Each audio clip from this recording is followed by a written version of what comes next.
in my face-to-face classes, I tell students, oh, ChatGPT is awful. The writing is so terrible because no one uses the word showcases, and ChatGPT uses showcases and highlights. And I've never, in all my years of teaching, had students use that word more than like a handful of times. But suddenly everyone is showcasing and highlighting.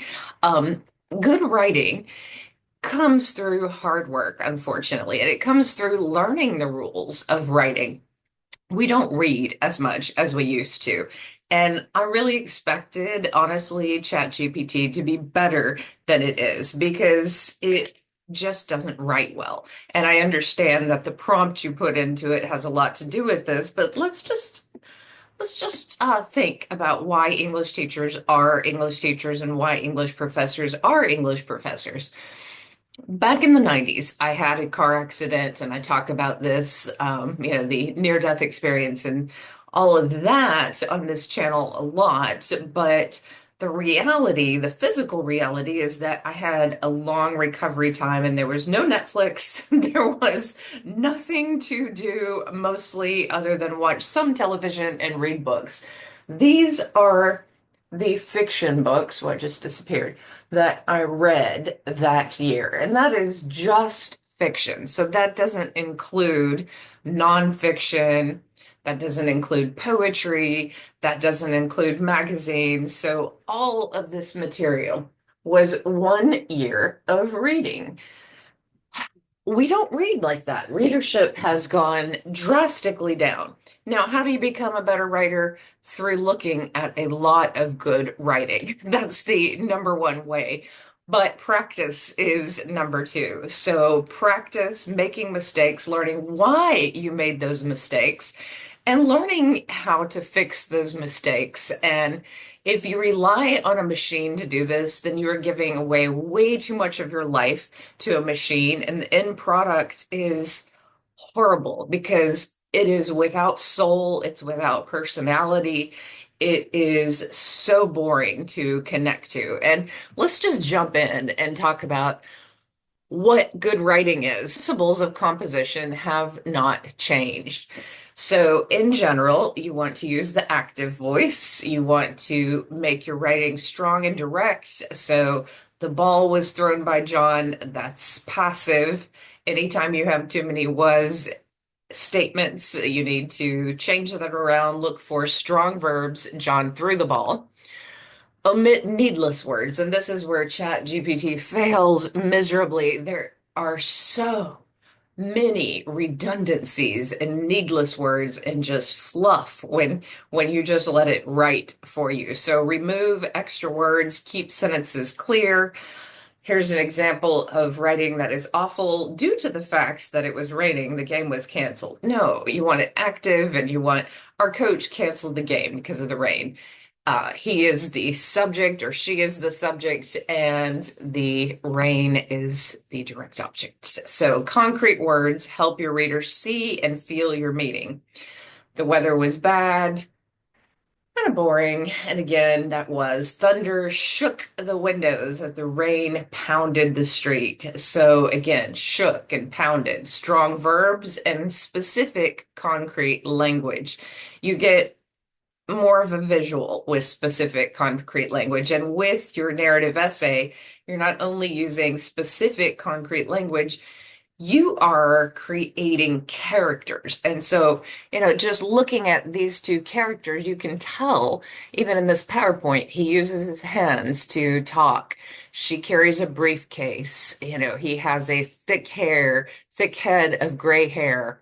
Her hair is probably graying, but she highlights it. So, they both are, it's hard to tell their height, but, you just give a few details that help us, the reader, visualize the characters. You don't need a ton of details, but you need something to ground your characters into life. So you don't just say, my mom smirked, say, my mom's classic gold earrings, dangling gold earrings that she always wore, or jangled against her face, and she smirked, showing her chipped tooth on the left side of her face. Something just very specific. So Put statements as well into positive form. Say what something is, not what it isn't. So the test was not easy, not awkward. The test was difficult.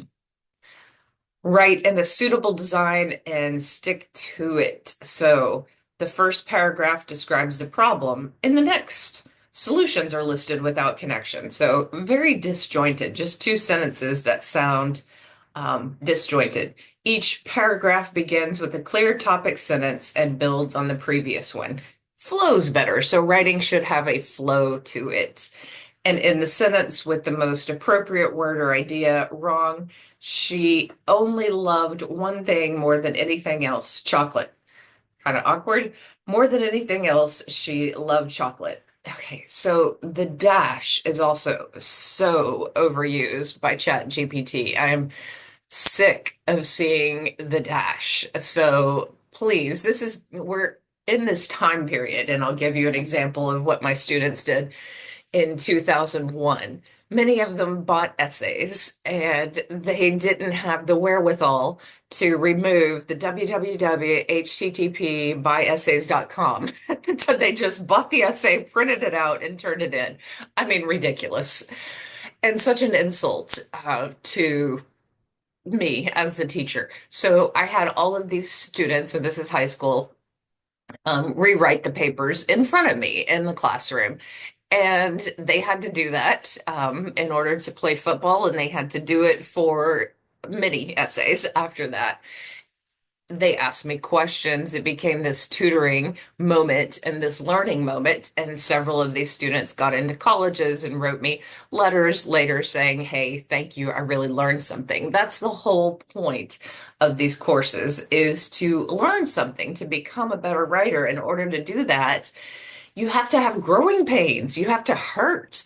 As I say in this, and I want to share my screen again, but as I say in this writing piece to you, there are so many moments when, even as an English major, I was still learning things about the English language because the English language is complex. So, in graduate school, for example, I learned the last two comma rules. I think I knew seven and there were nine.